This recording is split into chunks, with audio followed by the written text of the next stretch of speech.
When I would teach about frequently asked questions and how to build that into great help content, it was really a challenge in my Northwestern classes because unless a client had a FAQ page, it was really difficult to look and see how to do it.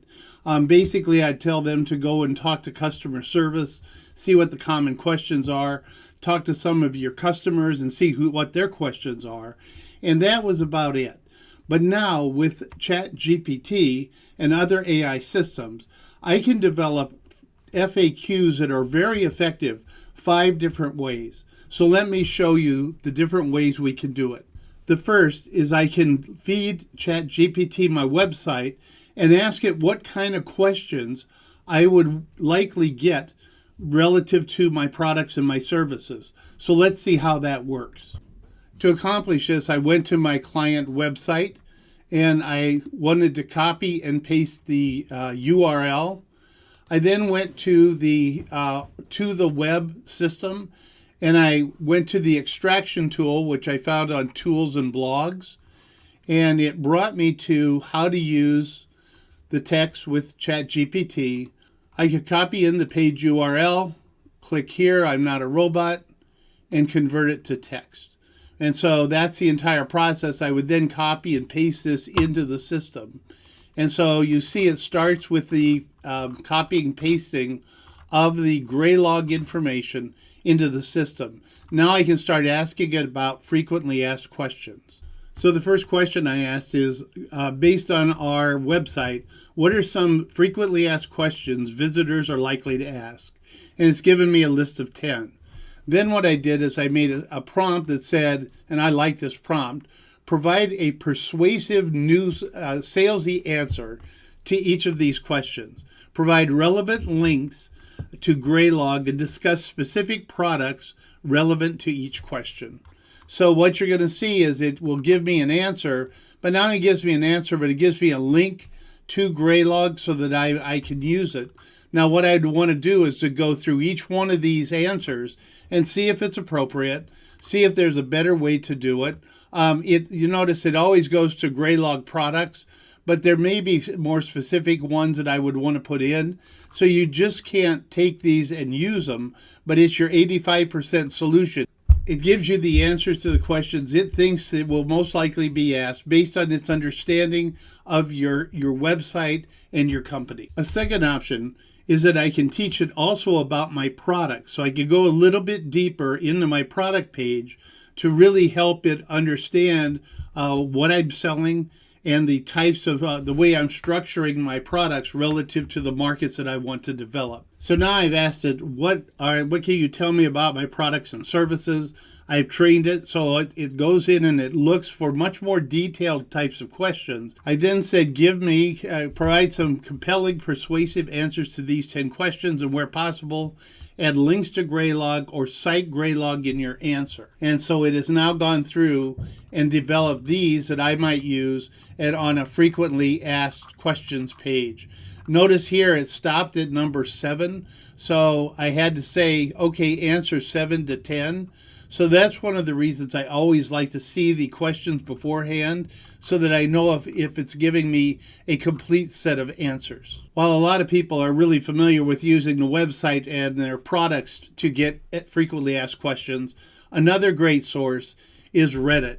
Many companies have Reddit pages, or there are Reddit pages general to the industry they're in, and I'll show you how to use both to develop frequently asked questions that will help inform visitors to your site about what you do and the strengths of your firm. Using To the Web, I copied in the Hvalac Reddit page. And so you see a lot of the questions being asked by the community. Then say, from your knowledge of our products and services, so I'm now asking it because I've already trained it on there, and the questions being asked by our community, list the frequently asked questions we should develop to help our users. And it came up with these 10. And so based upon that, I said, all right, what are some common issues associated with the types of products being offered by Hvalac? In other words, what I wanted it to do was also to look at the community to give me some insights as to the areas that I might want to cover in another set of frequently asked questions. And then I said, can you provide an answer to the frequently asked questions, which it does. And notice I didn't ask it to do a lot of sales. I just said, tell me the answers to it. So this is another format I could use to really get to some interesting information. Another good source of information to build frequently asked questions is looking at forums and communities that are discussing not only your products, but other people's products, so that you can get a good idea of the questions they are asking within the industry and the types of issues that they would like you to address. Well, I could have picked anything. I happened to pick the cybersecurity forum on Reddit. It doesn't have to be Reddit. It could be anything that is a community or group. I frequently like to look at bulletin board, forum, as well as community to find these that are hidden or that are part of the discussion but aren't necessarily related to my company at all. And so I said, based upon this, looking at this cybersecurity forum, what are the basic questions that people are asking that would relate to my company, Hvalac? And so it has a list of different questions, slightly different than the ones we've had before. And so what I'm going to do is, again, provide compelling, persuasive answers to these 10 questions, and where possible, add links to Hvalac or cite Hvalac in your answer. The fifth and final one is the one that a lot of people don't think about, but it's a great way to develop frequently asked questions, and that is to look at your competition.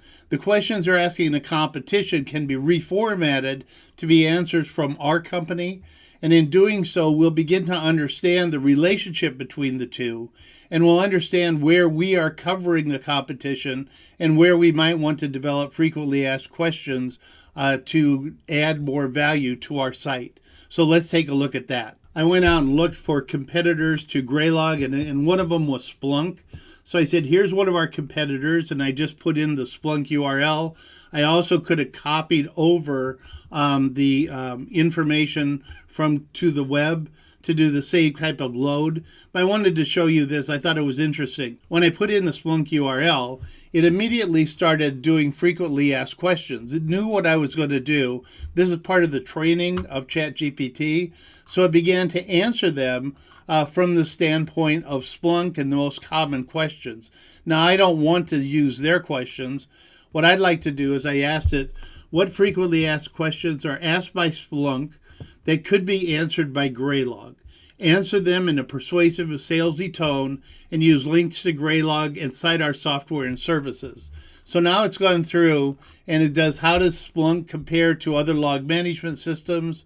How can I get started with Hvalac? And how does Hvalac handle security compliance? So what it's now done is it took the frequently asked questions of my competition, answered it from my strengths, and put together information that I could put onto an FAQ page, or I could use it in a variety of formats. The important thing to remember is you don't have to make up frequently asked questions or simply do surveys within your client base to figure out what would be the best questions to ask. I've shown you 5 different ways that you can develop frequently asked questions to build a lot of keywords that you can use to improve your SEO and to draw visitors to your site.